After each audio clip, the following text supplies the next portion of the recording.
VIBErations Podcast, Episode 50, recorded on Saturday the 25th of May 2024. Hi, I'm Gary Brightman, and this is my periodic podcast called VIBErations. Established in 2018, Vibe is a book and music shop situated in Mui Wo on Lantau Island in Hong Kong. Back in May, it didn't take me or my wife Stef long to think about who my special guest should be for this 50th edition of my VIBErations podcast interviews. When I asked him if he could supply me with his bio, he mumbled a bit, went quiet for a few weeks, and finally admitted that he didn't have one. But he welcomed my offer to piece one together for him. RTHK radio presenter Peter Beilby-King. Pete to everyone that knows him. Studied at the Royal Air Force College before becoming an apprentice in the Royal Air Force from 1971 to 1974. He went on to work at the Royal Military Academy in Sandhurst and then the Royal Corps of Transport in Aldershot. In 1983, his military career merged into BFBS, the British Forces Broadcasting Service, allowing him to make the career jump across to a DJ at the London Town Discotheques in Frankfurt and Hamburg, before moving to Heliopolis in Quahirah, Egypt.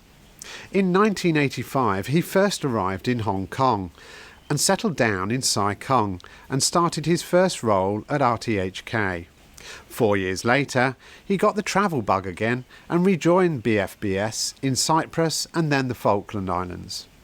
He remained working with BFBS on and off up until 1997 and the Hong Kong handover which he covered with them. In 1990, he joined the Singapore Broadcasting Corporation, interviewing Lee Kuan Yew, before moving to Darwin 4 years later. 2000 saw him back in Hong Kong at RTHK, where he's been ever since, presenting Pete's Magical Mystery Tour. His passport would have been pretty well thumbed by then. In his words, he says he is a radio presenter who enjoys a quiet private life, but also loves being with his friends and having a good night out. He is quite philosophical and loves thinking about life, the universe and everything in it.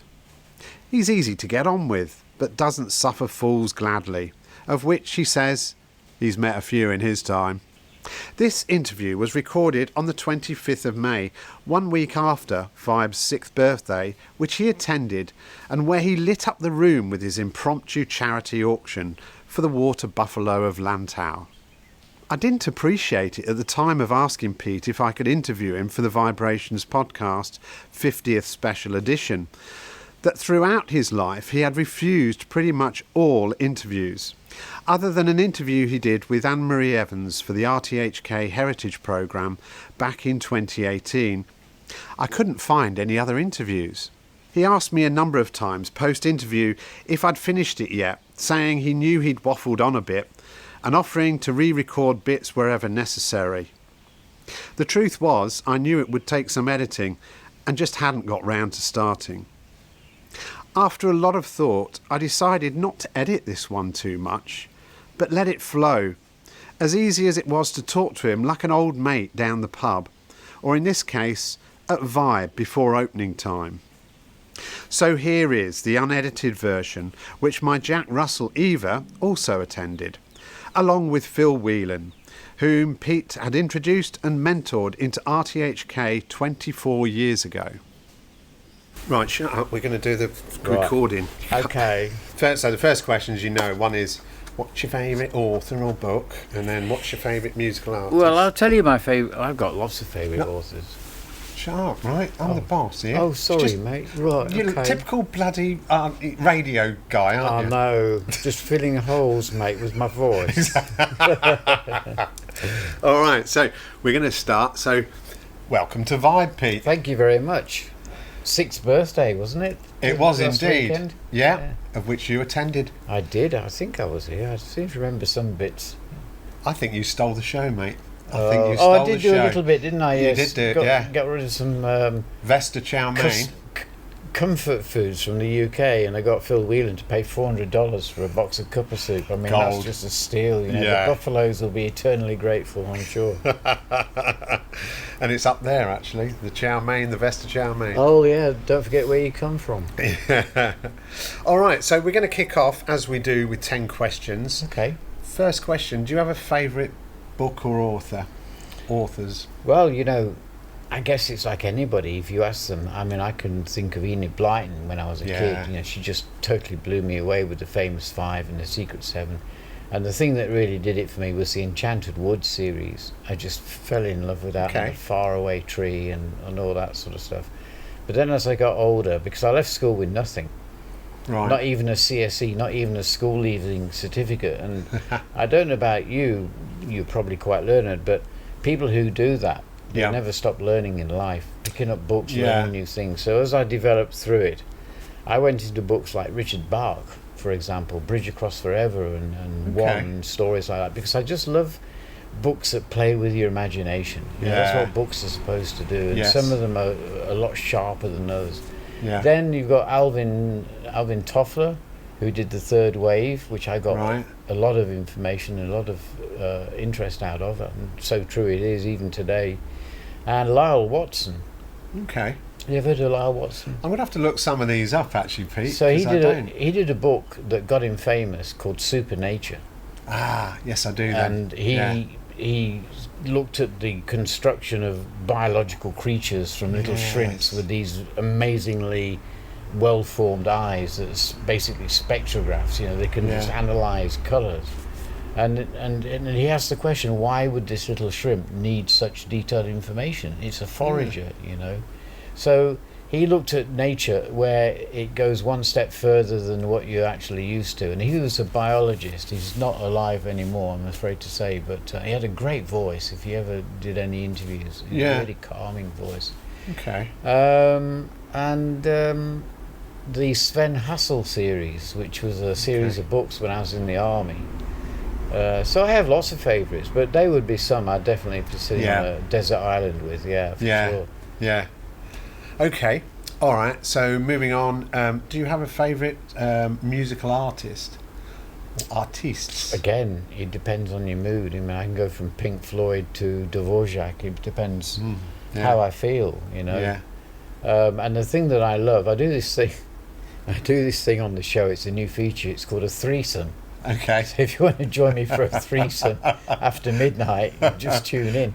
And what it is, it's 3 songs or 3 pieces of music. Yeah. Well, 2 songs and a bit of music in the middle. And so I might. What did I play last night? Something simple at the beginning. Eric Clapton, Bell Bottom Blues. Ah, yes. Then that rolled into an instrumental, which nobody's ever heard before, probably. Okay. And then that rolled into a track from Quahirah called Don't You Forget About Me. Okay. So it's basically 3 tracks that kind of go together. Right. And I use the keys, if it's in the key of C, I think last night was A minor, if I'm not mistaken. So I use 3 tracks with the same key. Interesting. If I can, because it then helps it blend together, you know. Okay. Yeah. Okay. Or compatible keys. Yeah. So really, in answer to the question, what is your favourite musical artist? Oh, right. You would say, Mate, probably, I would say it's so everybody from vast. Dave Gilmour to Beethoven. I mean, it is that vast. It really That's not is. A to Z, though, is it? Not really. Dave Gilmour to Beethoven, that's G to B. You'd have to say Beethoven. Aaron Arkwright or something to Yeah, well, Aaron Zeb. Arkwright. Oh, he's a great composer. From Lancashire, you know. Oh, is he? I didn't he know knew he Alice existed. Lowry very well. Bit of a thin guy. Like a matchstick man, really. Yeah. Favourite film? I don't think we're going to get the favourite anything out of you, are we? I have to say that if I had a favourite film, I do have one, and it's as good as it gets. Yes. Jack Nicholson. Yeah. I rate him so highly. I just think he's a brilliant actor. He's a great character. He's a real life human being. Yeah. And apart from him, I would say Anthony Hopkins would be my 2 favourites. Yes. Yeah. You know, yeah. he's Anything just- with those guys in is pretty good much as gold. anything. I've seen Anthony Hopkins do a couple of films which I think were a little bit iffy, but what he makes them because he just puts that character into it. Yeah. You know, he's just so well done. Yeah. He can play anything from a servant to god, Yeah. pretty much. Yeah. Where'd you stand on Michael Caine then? Well, he'd be definitely in the top Yeah, three. 'cause he's I got love some- Michael Caine. yeah. You've hit I would say that would be my top three. Yeah. Michael Caine's another smoothie. Yes. Yeah. Roger Moore, for example. I met him, Yeah. Roger Moore. I did. And I'll tell you how. He used to live in a little village called Bramcote. Okay, Nottingham. Just outside Nottingham. I know it. Yeah. It was Bridle Path, I think, the name of the road. But it's obviously, Wow. you can imagine all these buildings are obviously not for the likes of us to be creeping around. But we were in Nottingham one late lunchtime, somewhere around there, and ST1 turned up, his Volvo sports Right. car. I'm like, hey, that's Simon Templar. Saint one. And so Saint, we all wasn't turned it? around, and of course he came out to his adoring masses, and Yeah. the thing that shocked me was he was actually blonde haired. Really? Yeah. No, I wouldn't have pegged him for that sort of brown, I think mousy he's naturally blonde. That's interesting. Yeah. And That's and he wild. just went wild, the crowd went wild around him and Yeah. everything, and he just loved it. And so I went up to get his autograph, and he said, he said, who are you? I said, I'm Peter. He says, can you sign this for me? And it was just an envelope or something that they gave me, sort of pro temp. Yeah. Anyway, yeah. Wow, Simon Templar, the Saint. And he was a really nice James guy. Bond in He- Bramcote, well, which he is a was- little sleepy suburb of Nottingham, It isn't is. it? And it's an Yeah. expensive suburb of Nottingham. Yes. Yeah. As a matter of fact. Yep.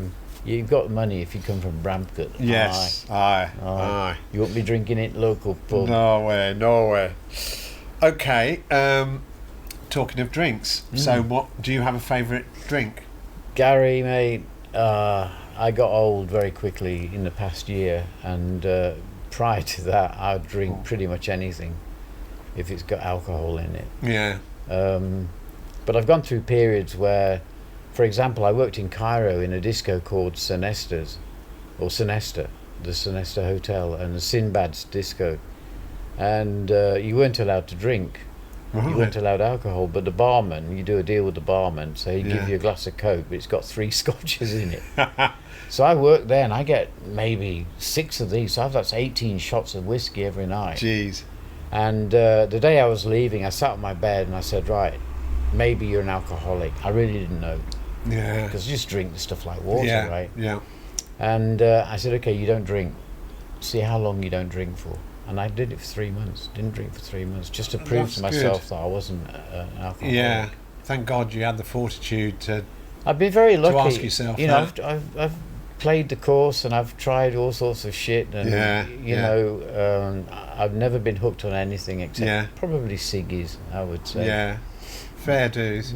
It's interesting actually. If you ask any Brit, what's your favourite drink, they will always turn to an alcoholic beverage and an alcoholic story. Yeah, I know. If you it's ask true. It's any true. Asian, Never even thought about anything. Yeah, else, they will say tea, water, right, sure. whatever. Interesting, isn't But it? my favourite I would say drink- the same. I would say, Initially was bitter. I used to love bitter beers. Okay, like Tetley. I mean, real bitter beers, not I know. this pop that they send over in tins, big tins.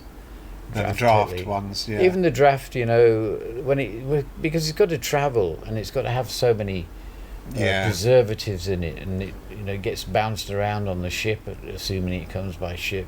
Yeah. So when it gets here, it's not really the same pint that's being it's gone, pulled in isn't the it? pub in Britain, and they're a dying breed as well now. They've got hundreds every year closing. It's a worldwide trend, and there's only one you can blame, and that's the landlords. Everywhere it's rent. Yeah. I mean, Saikung now, a lot of places are closing because they just can't afford to jump through the hoops anymore. You're paying your rent first before you can even try and pay your staff. It's just bloody ridiculous. Anyway, sorry about that. Okay, don't get on your high horse. No, Pete. no, not me, mate. I'm too short. I'm midget. So, do you have a life motto?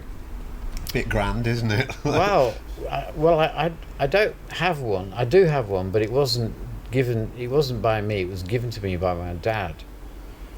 And I always joke that he speaks with a northern accent. Actually, he doesn't. He did, where I come from, the town I come from, had 2 very distinct dialects. So Right. you've got, if you went up the Erewash to the next town, which is Yes. Sandyacre, it's all up and these and dows.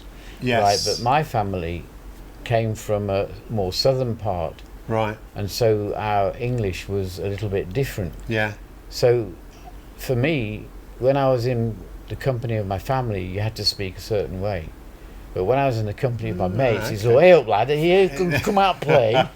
Because that's how they spoke at the Petersham estate. Right. And I wasn't allowed to play with the kids on the Petersham estate. And eventually they gave up because I played with them anyway, because they're a great bunch of people. Don't say you can't to a kid, because that's right. Yeah, don't say it's can't. Game over, isn't it? Do you have some sort of life motto? So something that you, a mantra or something? Yeah. It was from my dad, and I've said it on the radio. My dad said, "Hey up, son. Listen, when you get older, never forget one thing. You're never too old to have a happy childhood." And I like that. I just thought it was just so cute. And I think he said that to me when I was about 8 or 9 or 10 or somewhere around there. But it always stuck with me. You're never too old to have a good childhood. Never too old to have a happy childhood. Happy childhood. Yeah. I like that. That's put it on the wall. Yeah. Put it on the wall underneath these faces. Look. I think that might be the thing to do with it, actually. So what was it? So his thinking was what in that? Well, his thinking is that you can still be in your 60s or 70s, but you can still wonder at the marvels of nature. You can still look at things like a child. Yes. With that childish wonder about things. I mean, I love scenery, for example, in China. Yeah. It's just so full of it. You don't even know where to start. Sichuan province, you've got Guilin. I've been to Guilin. Oh, I love Guilin. Stunning down the Lijiang River and all the rest of it. It's a phenomenally beautiful country. Yeah. And so contrasting in places. You can go to Hainan Island and just be on the beach sunbathing. Yeah. Go up north and you can be skiing. Yes. I don't know where you ski in Hainan, probably. No, I don't, but I've heard you can, so I've heard you can as well. Yeah. Okay, so rather than, because you could read that as you could reinvent your childhood. That's the way I first thought. I thought you're never too old to reinvent your childhood to somebody. It's like anything; it's interpretation for what works for you. But keeping, I think the basis of it is what I would say I do as well. Keep a young outlook on life. Don't lose you can age. Try, but I can tell you, as you get older, it's not that easy. It is very easy to fall into the I'm old trap, and once you do that, then you're really done for, because then you sit around and mope all day at the fact that you're 68 or 9 or whatever it's supposed to be, and then you get bitter because you look at young people and think, oh, why can't I be young? I don't do that. No, I was just accept my place. I hope not. Well, no, I couldn't. Yeah. No. I look at young people with a bit of a mystery, to be honest with you, especially as far as the music is concerned, as they call it. I was listening to some tunes on the way over, just simple shit from the 60s and 70s. Yeah. And it's got so much warmth in it. Even if they're singing about sad things, they still do it with a certain style. Yeah. Today, I find everybody's bitter and the expletives are all bleeped out of the songs. It's very cold electronic music or repetitive. Yeah. I go to day, and all this time. Hey. Why don't you just ring out a word? Yeah, just put another word in there. Yeah. I think we were lucky that we lived in a generation where the music was groundbreaking, and that artists and the sound of music was very groundbreaking. I think now they've all been washed up into some sort of but it's all mixer, the same. And they're all exactly. They're just churning out something that they think is different, but to our age group, it is not sophisticated. I mean, of course, as you get older, you always think that young people's music is shit. I'm sure my dad thought about me and my reggae music. He used to call it reggae music. Plays that reggae music. Brilliant. He doesn't speak like that, but I don't know. I mean, people talk about the old days. When I was a kid, I used to listen to it and think, whatever. Yeah. The old days of Glenn Miller and all the 78s that my dad had. I was born in 1955. That was 10 years after the Second World War. I know. In Beeston, which is where I was born, Beeston, Rylands. Right. You could walk around the town. There were still buildings that were still ruined from the war. That's right. Wow. Yeah. I always remember that. Yeah. Yeah. So there's a lot of reality about it. Do you have a favourite Hong Kong walk? I do. I do actually, I do, but I'm not so easy to be able to do it these days. It would probably take me. Yeah. I'd have to bring a tent with me and stop halfway. But my favourite walk is out of Sai Kung up to Ping, and you go up the steps, up the ridge, and then there's some graves that they put there now. They built those since I was going up there. It's a lovely walk. It's a bit exposed if you're going in the sun. You've got to be a bit careful. Then up Pyramid Hill, or the Witch's Tit, which is what I call it. And then if it's all clear at the top of Marn Shan, if there's no people there, then I'll go up to the top of Marn Shan. And that's a beautiful view. You can see Chung Chau from there. Really? Yeah, on a pretty day, yeah, you can. Wow. And from That's Chung some Chau, distance as well, isn't it? It yeah, is, I can and from see Chung it Chau in my you mind. can see the peak. Yeah. You can see it, yeah. That's a nice walk, and that's a pretty demanding walk, isn't it, really? It is, mate, and you know, the last bit up Marn Shan, that's pretty much a scramble. Yeah. I could do it, but it would take me much longer than I used to before. I used to be able to get up there in about 2 hours. It's impressive. Well, not really. Just take your pace. Take your stride. Yeah. You know, I think you could still do it. I think you would probably just need to start out early. Yeah, probably about 4 a.m. Yeah, about 4 a.m. Take a torch and a couple of mates, for backup. Okay, so moving on. Do you have a favourite Hong Kong restaurant? I do, but again, it's all very Sai Kung. Picture House. Ah, yes. I like the Picture House because you can sit outside. It's got a little garden. You haven't got people standing over your table looking at what you're eating and all that kind of thing. Yeah. It's gone up in price. Yeah. Like everywhere. When we used to go there, the little riblets that we liked, they used to be $88. Yeah. They're $128 now. That's a $40 difference. Really? Yeah. That's. And they're taking that route. I had a bar in Singapore, and they're taking that route where they put the price up, and they think people will still come, and people won't. No. And if you go there, people have a cut-off, don't they? They do have a cut-off, I think. Yeah. And perfectly honest with you, I mean, the food's good and everything, but I think they just went about $10 too high. Yeah. I think if they just made the $30 difference, people might have just dealt with it. Yeah. But 40 was a bit of a chunk. It becomes counterproductive, doesn't it? And I might really? be wrong in the way I see it, but that's how I record it. But we still go there. Yeah. And because there's not many people go there, so it's a bit exclusive, it seems, these days. That's my favourite. And the other favourite I have is Villa, which is a lovely restaurant in Sai Kung. Right. Doing Hunan food and spicy stuff. Spicy, like that. yeah. Funnily enough, the thing that they do, every restaurant probably does, and that is they do this chicken fried rice for $116. Yeah. And I get 3 meals out of it. Yeah. And that's what I do these days. Take some doggy food bag panda home. to bring it. Well, I just call them up. Deliver. Yeah. Just bring it to you for $30. Yeah. $30. Well, it's a bit expensive, I know, but I think that's pretty reasonable. Especially if it's giving you 3 meals, that's $10 well, they're a meal. Hunan spare ribs. They're just gorgeous. They are. That's nice. That's real value for money. That's $168, and you get 5 or 6 really chunky ribs. So you've got plenty to chew on. Yeah. And my girlfriend likes the bones, so she chews on them quite. Yeah, as the locals do, like a bit of cartilage. Okay. What's the best advice you were given? I wasn't really given any advice. Yeah. To be honest with you, I mean, of course there was advice, but off the top of my head, I can't really think of anything. Yeah. Don't grow up. I think it's probably the best. I think that's a great one. Just keep happy. I mean, what about throughout your career?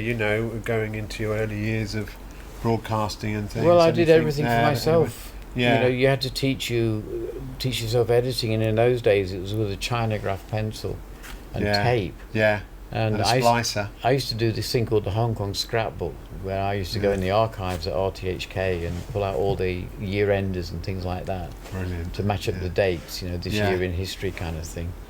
And I was quite proud of those. They're probably lurking in the archive. I did God knows how many of those. Geez, must have been 100 or more. Should get them digitised if well, possible, it's probably a bit too late now. I don't think they care much about English radio. Yeah. To be honest. Do a couple more questions and then move on. And so, finish this sentence. I live in Hong Kong because it's safe. It's secure.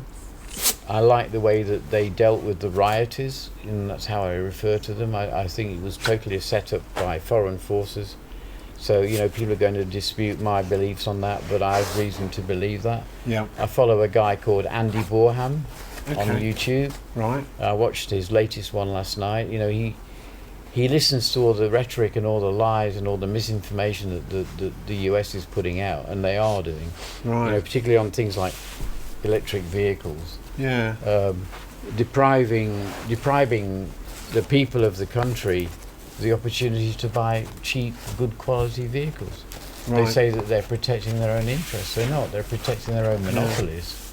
Yeah. And so Andy Borham, he tells it how it is. He gives you quotes. He gives you references where he got his information from, just to prove these people wrong. Okay. And he doesn't do it in a pro-China, flag-waving way. He does it in a very journalistic, factual way, and that's why I like the guy. You want the reference to where he got the story? Bloomberg ran it on this date. You can go and find the cut. Yes. Good. Yeah. So I like him. He's a Kiwi guy. Okay. And he went to, as far as I can remember his bio, he went to China to study something. Yeah. Maybe the language or the people. Yeah. And he just got so awestruck by the fact that what he'd been led to believe by mainstream media was absolutely untrue. Yeah. And a lot of people are going to China and they see how they live. And they look at the homeless in Philadelphia and LA and all the other big cities and cities in the UK. Yeah, and all the seaside resorts now, Skegness, Blackpool, they're all full of homeless people. Yeah. Okay, we've drifted off a little We bit have a from little the bit. question. Yeah, sorry about that. Which even I forget the question after a while with you. I live in Hong Kong because... I live in Hong Kong because... It's a safe place. It's a safe place, yeah. Now the stabbings and they're starting to creep into here, and that scares me. I'm terrified of this kind of stuff. Me too. You could just be innocently walking down the road. I got mugged in Northwest 10 by... Well, I don't want to describe him because it will make me sound racist, but... luckily somebody came around the corner and he ran off. Yeah. But if that person had to come around the corner, I reckon he'd have mugged me one way or the other. Yeah, yeah. He said to me, "Give me your money." Do you have a favourite place in Hong Kong? My house. Yeah. Where I live. Yeah. I've got a place in Chung Chau, which which I haven't seen for quite a few years, but I should go and check it out, what's going on with it. Yeah. I own half of it. Joint tenant, so that's not a very easy thing to solve. But yeah, my house, I go out. Yeah. I think as you get older, you can go home, get a shower, get a coffee, just crash out on the couch. Yeah. Safe place. It is a safe place, yeah. It's true. I feel safe when I'm there. Yeah. Okay, so that's the questions done. So what we'll do now is, as you've mentioned already, you were born in Beeston near Nottingham and lived your early years there. How did your career start coming out of that? Career?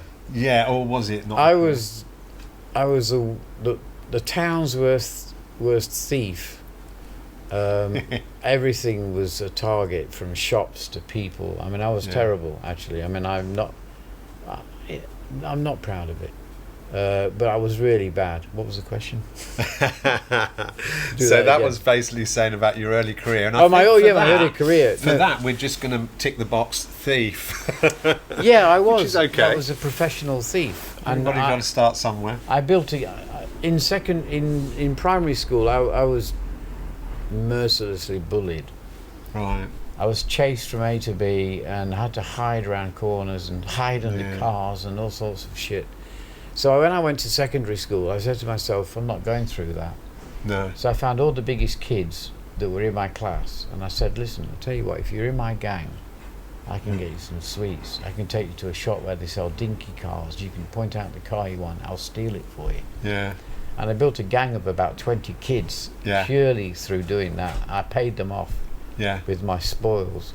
Yeah. But in answer to your question, as you can imagine, I was messing around too much at school to even care about qualifications. Yeah. I only cared about today. I didn't give a shit about tomorrow. Tomorrow is just another day. Yeah. You just deal with it when it comes along. Yeah. And so at school I realised I'm going along this road to a cul-de-sac I'm going to end up in jail because I was Yeah. such a crook and I was starting to evolve into bigger things, or I'm going to end up in an office or a factory. There was just no hope for me in the future. Yeah. And what happened was, you've got a picture there of a hill, right? That is actually Thorpe Cloud in Dovedale. Okay. And I'll tell you how strange that was. In our town and around the East Midlands, you had Barton's buses, and people love Barton's buses. Even today, you can go on Facebook and find I've seen Barton's. I've huge been on web pages. Barton's. And I went everywhere. I was always a loner as a kid. I used to go down to Barton's office and say, okay, where's the buses going this afternoon? Or we've got a tour to Dovedale, we've got a tour to Alton Towers, or wherever they were going, and I put myself down for it. Yeah. And I always put myself on the front seat so you can enjoy the view. Always the best seat, yeah. Anyway, Barton's buses. How did we get to that? Yeah, well, we're just still talking about early years and how you got into your early career. So my career. Anyway, this trip took me to Thorpe Cloud. Yeah. Which is the little hill in the picture, and it's quite tall. It looks quite small, but it's quite tall. If I was standing on top of there, I'd be looking like a midget. Yeah. And I'm on top of there because I've taken this Barton tour to Dovedale, and I'm just standing on the top of this hill, and I can hear this rush of a sound. It's like, and I turn around, and there's two aircraft just banking, turning towards me. Wow. I'm like, red and white they were. Yes. And I'm like, wow. And they came and they passed me level with me as they went past. And the guy actually looked at me as he went. That was enough for me to just think, wow, the guy in an aeroplane saw me. And they came around, they did a rerun, and they came past the second time, and he waved. My hair's standing up when I think about it. And as he passed, he waggled the wings like this, just the one at the back, the two aircraft, and the one at the back just waggled his wings like that. And I was just absolutely awestruck by the moment. Yeah. And of course, as we saw, what was it, Empire of the Sun? Yes, That's yes. J.G. Ballard. The next time I ever saw waggling the wings in Yes. this. And the kid was pretty much like me. Yeah, wow. That's a great book and a great film. So anyway, moving along as to So how they were military aircraft, they obviously. were RAF trainers. Yeah, they were RAF the red and white. trainers. I did later find out where they came from, and that was a surprise. But moving along, the Daily Mirror was a paper that my friend's mum used to read, and I was there reading this paper one day, and there was an advert in the corner for an RAF apprenticeship. Yeah. With a picture of this same aircraft, right? I'm like, wow, RAF apprenticeship. 15 and a half. You could join at 15 and a half. So I could leave school. Amazing. 15 and a half and join the man service, you know. Yeah. As a kid. So I sent off the little clip asking for more information. As you did. And the booklet came back. I'll never forget it. A big booklet with all these pictures of the accommodation and how much you're going to get. And it was fantastic. I thought, well, it's better than where I'm going right now. So Sure. I said, okay, I'm interested. So I went to Nottingham Careers Information Office. Yeah. This little midget kid, 15 and a half years old. And they must have been desperate because they took me on as an apprentice. Admin apprentice, administrative apprentice. It's fantastic. 8001 are the first four numbers of my service number. Pretty early, isn't it? So anybody who knows, in the scheme of things, they can tell roughly what year it was when you joined up. Yeah. And then I did... Roughly what year do you think it was? 1971. 1971. January 71, okay. I left school in December 70. Yeah, yeah. Oh my God. That Christmas party then, I could tell you, was something. Yeah. Okay, so you're in the Royal Air Force then at this point, are you? So they took me on as an apprentice. Yeah. And I went through certain problems while I was there, certain issues with others, which I don't really want to go into. No need to. But I survived. Give us the highlights. It was a 1 year course. Yeah. And you learn everything to do with administration. And one thing I learned was to touch type. Okay. Yeah. Never knowing that computers are coming down the road and how lucky I am to be able to do that. Because so touch type, for those that don't know, is basically you're typing fast but without looking at the keyboard. Correct. And if you look at a keyboard, it's got two little notches on it. Yeah. If you look along the road, go AS, whatever it is from there, the two little notches are where your forefingers go. They're the home keys. Did you do anything from there? Did you graduate? I went to, I passed out in December 71. Our passing out was the guest of honour was Douglas Bader, actually. Wow. Yeah. One of the dam busters with one leg. And it was funny. Unbelievable. You have a bowler hat, right? So he had a bowler hat, and he had the red and white checked band around it from our apprenticeship colours. I always remember that as well. And the way Douglas he walked, Bader. you couldn't tell. You couldn't tell. No, But he had a what false leg. Yeah. He had false legs, both False of them. legs, that's right. Both of them, wasn't it? You could tell a little bit. You walked kind of sideways, if you like. Not sideways. I don't know how to explain it, but he was a really lovely man. Yeah. And the other guy I met when I went to RAF Cranwell, which is where I got posted to after I came out of Hereford, which is RAF Hereford, Credden Hill, was Frank Whittle. Really? Yeah, he was the Frank guest Whittle. of honour at... So, inventor of the jet engine. Yeah, he was the guest of honour at not my passing out parade, but the passing out parade of some cadets, and I had to open the car door and salute him. God, you met some And icons. the Queen, I've opened the car door for the Queen. Really? Yeah. Oh my God. There's a picture of that somewhere. Cause these are all heroes. I didn't realise it until years later why they picked me. I couldn't understand it. I was in the RAF at the time, and it was the military tattoo at Crystal Palace. Yeah. And I trained, mate. I trained for hours to open this frigging car door. You had to open it a certain way and salute as she came out. You weren't allowed to talk to her, but I did. Yeah. She said, "Thank you." I said, "You're welcome, Your Majesty." Couldn't help it. Excellent. Right. How long were you in the RAF for? So I was in the Air Force for 4 years. I did 1 year training, and then I did 3 years. And after about a year, I got bored. Right. Which is the worst thing for me ever. I've since learned. Yeah. Because when I get bored, I just lose interest. Okay. And I have to do something else. Yeah. And so what I did was I worked my ticket, as they call it, which means you do things repeatedly until you get discharged. Okay. And mine was going absent without leave. Simplest thing, just go on a weekend and not come back. Okay. And eventually you have to come back, right? And as soon as you AWOL, come back, as they straight call in, it. AWOL, straight in jail. And the other thing, which is a legendary story at RAF Cranwell, I'll share with you. I was the guy that kept a woman in his single accommodation room.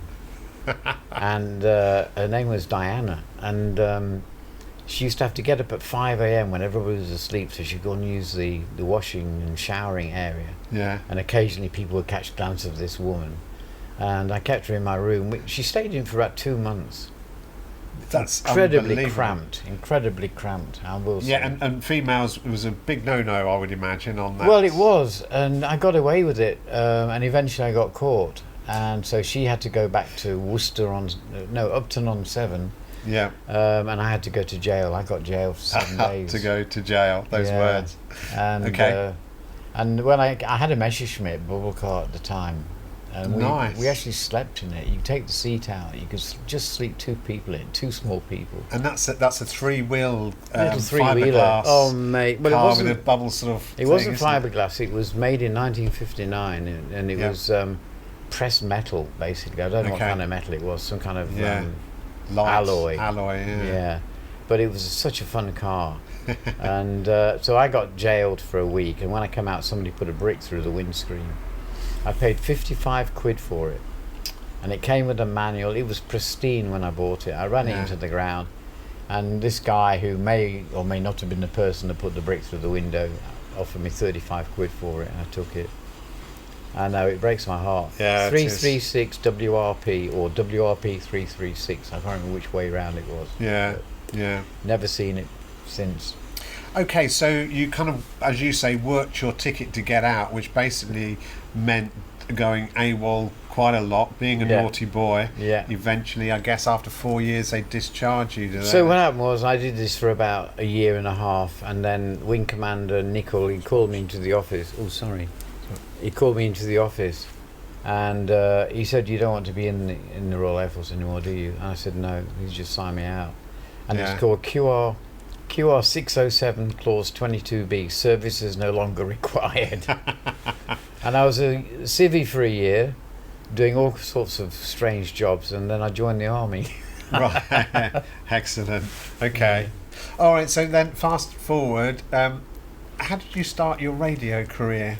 Oh yeah, so that goes back to RAF Hereford. We had a thing, it was Tuesday, a Tuesday daytime or nighttime. It was the Hereford Society, and you had to do something. And I didn't see that they had a radio station, so I joined the chess club.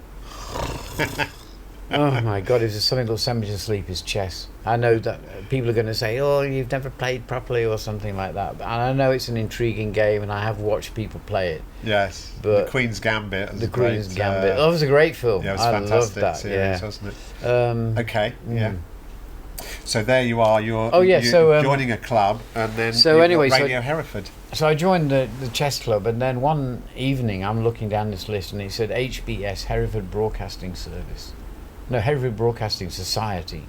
I'm like, holy shit, there's a radio station. And I was up there with a flash and knocking on the door, and eventually they let me in. And I did some shows there, did 1 hour shows. And I used to be Pete of A Flight. That was my name, Pete A. Pete A. And my SIG tune was 633 Squadron. Of course it was. Why wouldn't it be? So, yeah.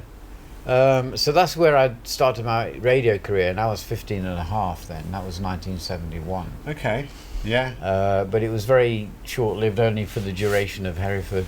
Yeah. I almost got a radio station started at Cranwell, funnily enough. I got a bunch of guys together to do it, and the cable and wireless, whoever they were called, the mechanical people said, to wire up the whole camp would be so difficult and so expensive. Yeah.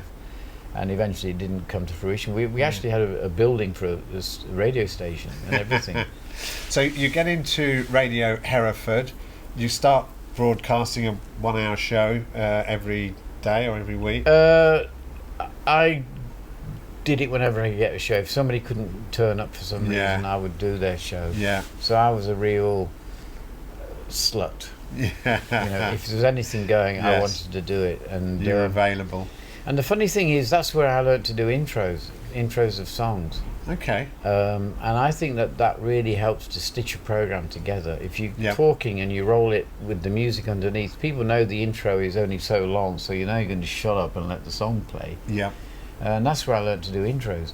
And so you'd have 15 seconds, for example. Yeah. And the other thing I learnt was doing things by signs.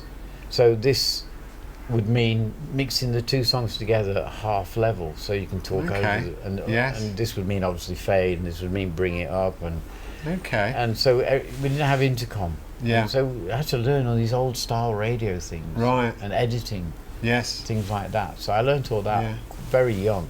I mean, just for the listeners, we're talking about the early 70s here, that internet didn't exist, digital didn't exist. It's all analog, it's all tape, it's splicing tapes together, it's chalk marking. That's right. It's a very physical job at this time. It was, and if you made a mistake, it wasn't so easy. Nowadays, you just press go back and you do it again. Yeah. And be more precise. You can make the wave so big that on-screen editors. If you can't cut it precisely on there, then you're a dummy. Yeah. But with tape, if you happen to be just a little bit out, or if you stitched it together and it clicked as it went through the head, then that used to really piss me off. Yeah. I used to hate head clicks. Fucking hell, I'll do it again. Sorry, I shouldn't swear. Yeah. No, that's all right. Okay, so there you are. How do you graduate out of Hereford Radio? Where do you go next? So, really, I went to the discos. 75. One of the things I did was to enter an advert in the Record Mirror for DJs in London pubs. And my audition was at the Pig and Whistle at Latimer Road Tube Station. Right. And I went down there, did my audition, and the guy said, "Okay, you've got a job." And they gave me a room, and it was a good deal. Yeah. But you had to carry suitcases of records all over London, up and down the underground, and man, which weighs a ton. I still think about it.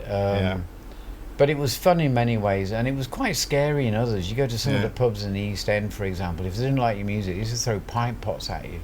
I used to work in a place called the Railway Tavern. Right. And you had like a little church hall type hall next to the pub. Yeah. And the DJ box was a shed. It was a garden shed with a proper lock on the door. Right. And they had this mesh that they use for concreting, this kind of really heavy duty mesh. Yeah. And so when you got into the pub, you have to go through the door, lock yourself in. Yeah. It had like a Yale kind of lock on it. Yeah. play the music, and as I said, if they didn't like you, they'd throw the pint pots at you. Yeah. If they didn't like the music, play something fucking decent and all this kind of shit, you know. Oh, I had a real good grounding in some of the roughest parts of London. Yeah, that's a very physical time. And if they're throwing pots, they're smashing presumably against the you get the beer wire, all over grill the dish all over myself. It's not a good shithole combination. Yeah. But the landlady, her husband had died, and she was as tough as they came. I tell you, I'd see her throw grown men out. Really, one in each arm. You know, she was nobody met. Her name was Mary. Funnily enough. Yeah, Mary. Okay, so there you are. You're starting. You've got a bit of radio experience. Your first DJ sort of jobs, which is vinyl records, of course. How do you sort of make it to the sort of the next level? What happened was that two things happened. One, Reading 210, which is when Steve Wright and Mike Reid used to be there. They used to do a show in the afternoon called Read and Write. Yes. In the afternoon, and I got to know them quite well. Really lovely guys. Mike not so much, but Steve Wright was just an absolute super bloke to get along with. He was just so easygoing. Yeah. And of course they moved on to Mike Reid went to Luxembourg first, and then he got Steve Wright over. Yeah. And then Mike Reid went to Radio 1, and then Steve Wright followed him. That's how it went. Yeah, and then got two their own mates, shows. You know, so that's how it goes.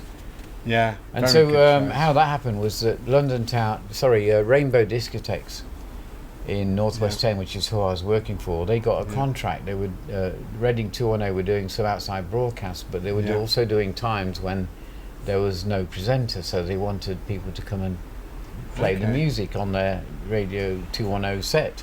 Right. Gotcha. And so I got into doing that, and then they asked me one day, would you like to do a show?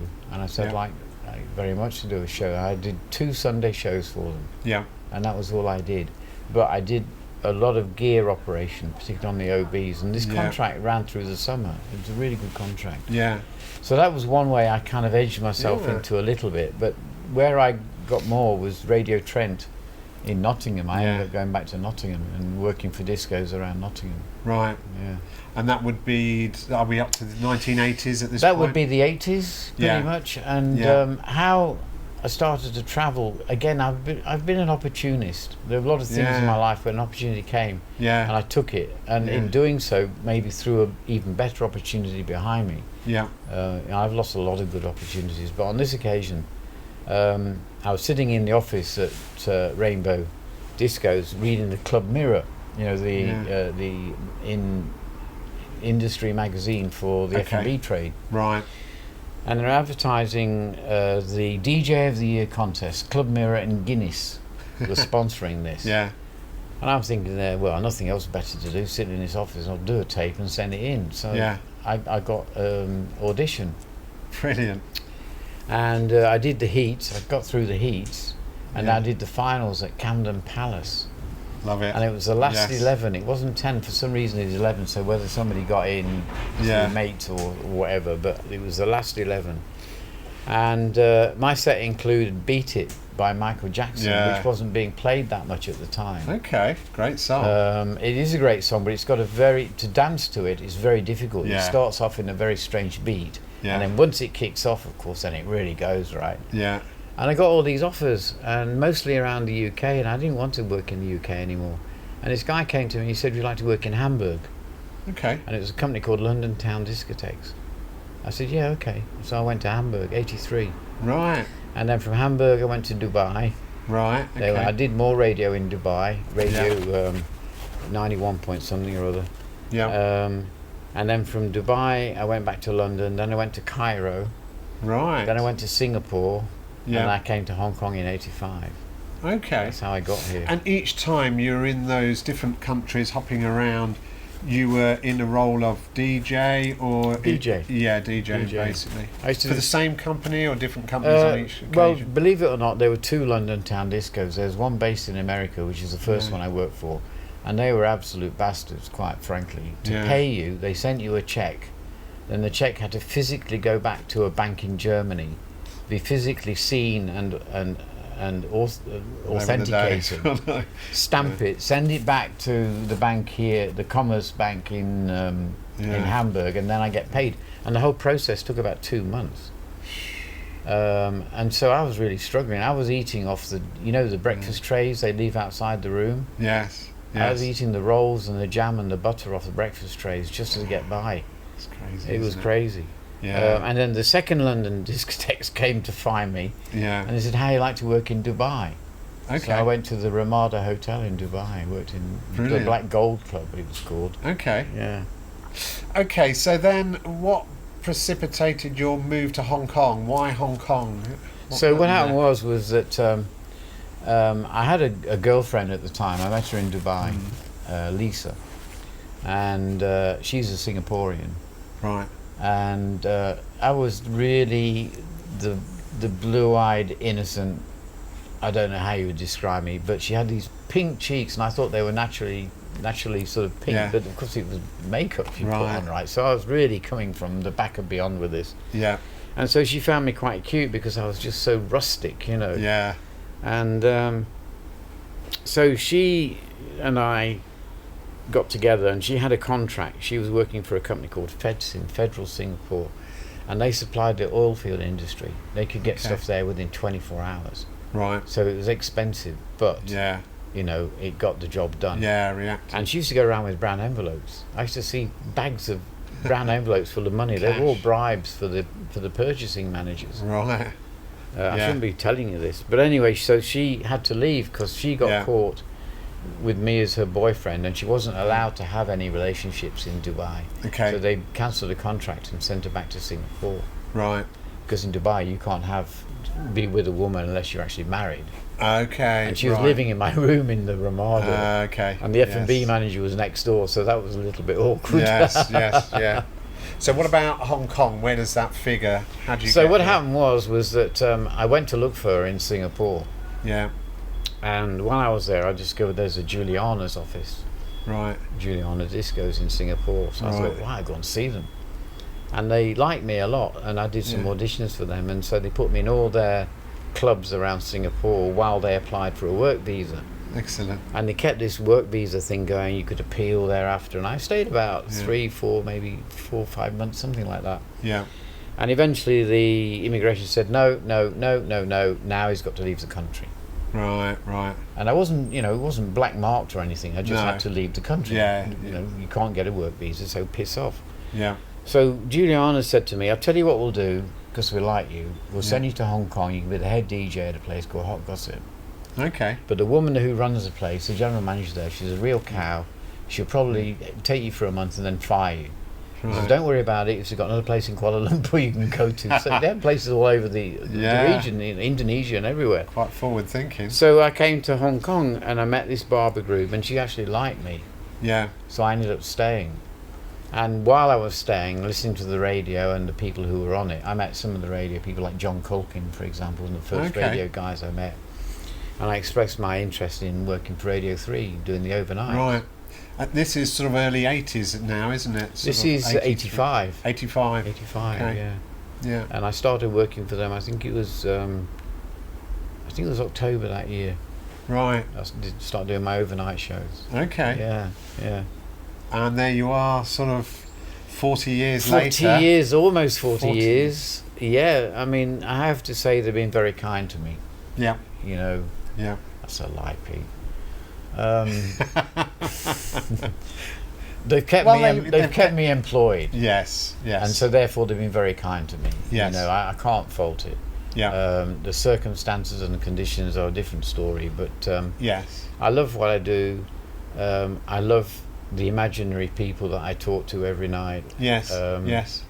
And I love the emails that I get from the real people that I talk to every night, and some are from overseas, and some are friends, obviously. You know.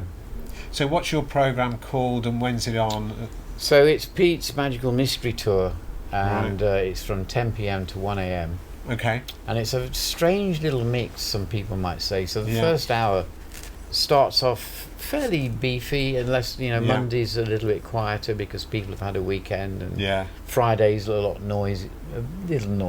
Yes. But I've only got half an hour to play that, because then I've got to start winding it down as we go to 11 o'clock, because at 11:15 I do this thing called Twilight Time.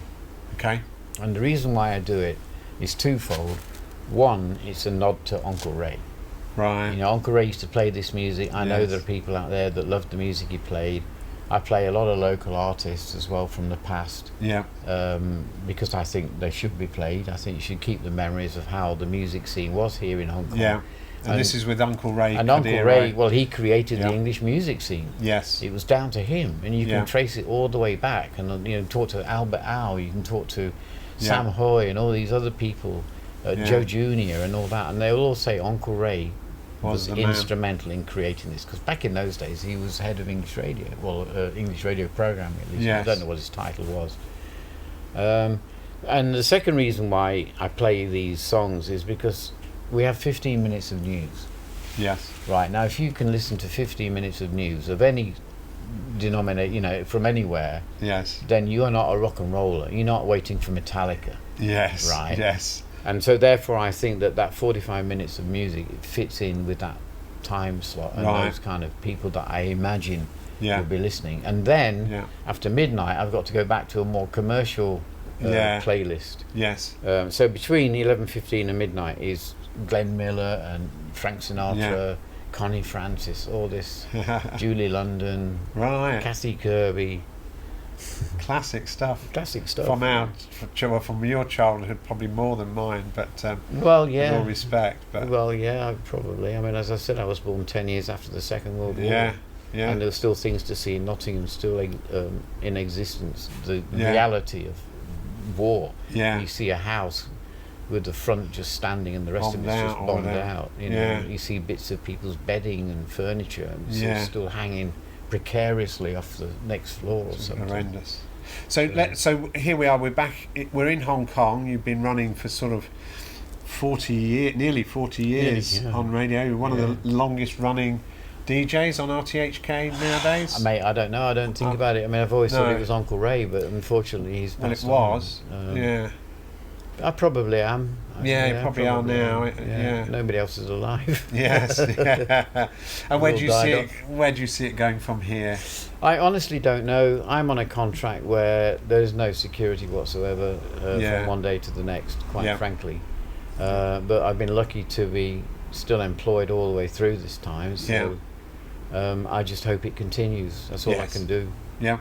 really. And so do I, and so do the people that listen to you. Well, for I sure. love the way it's going. Yeah. You know, there's a guy, Phil Whelan, who's a right twat, but apart from that, Oh, he's a cunt. he's a fucking cunt. Glad he's not listening now. Otherwise, Yeah, he'd be I know. shit calling him a Well, cunt on the radio. He'd probably smack me one again. He smacks me every week. Okay, well, what we'll do is we'll wind it up there. So I'll say, Pete King, thanks very much for coming today. Mate, well, thank you very much for talking to me, and I'm honoured that I'm your 50th podcast, you know, which... Because I don't do Yes. interviews, you know, they're all queuing up, Sky News and Bloomberg and TVV. Yeah. It's like, Yeah. I don't like interviews because I always get misquoted. Yeah. So now Yeah. we're doing something where we're talking. You know, you'd have to be Yeah. a really good editor to misquote me. Well, I let's think. see. I'll see if I can misquote you. I won't let you down then. So, Well, I hope so there's little enough- old Gary Brightman gets ahead of Oh, mate. the Sky News or whatever. I'm sorry if I waffled on, Yeah. because I know as an editor myself, you know, when Yeah. people start waffling, oh shit, I've got to cut all this bit out, I've got to cut this bit I'm out. gonna have to do a lot of that. So you have sleepless nights working on that. But thanks Yeah. for inviting me. I really appreciate it. I love this shop. I love your little dog Eva, and she loves me, so I'm taking her home today. That's my birthday present. Yeah, it should be. So, Pete King, thanks very much. Mate, it's been a pressure. Sadly, after a period of illness, Pete left us on Saturday the 6th of July, aged 69 years. I had a lot of respect for Pete, and I always enjoyed having a drink and a laugh with him. I will miss you, dear friend. I'd like to dedicate this interview to Pete's partner, Grace, and to his family. You can listen to all our VIBErations podcasts, published on Spotify, Google Podcasts, Apple Podcasts, Podbean, Amazon Music, TuneIn and Alexa, Stitcher, Listen Notes, Player FM, SoundCloud, and a few others. Or you can watch on our YouTube channel under Live at VIBEHK, or follow the links from my website at vibehk.com. The opening and closing music comes from Celestial and is called Green Island Dub and is on the Retrospect vinyl album On Sale at Vibe. Finally, a reminder that Vibe is open 7 days a week, every day of the year, from 12 noon until approximately 6:30 p.m. Thanks for listening to the 50th special edition Vibe Book and Music Shop podcast called VIBErations. I'm Gary Brightman. You get my vibe? Can you imagine what this old island must have looked like to those Dutch sailors when they first saw it? Fresh green.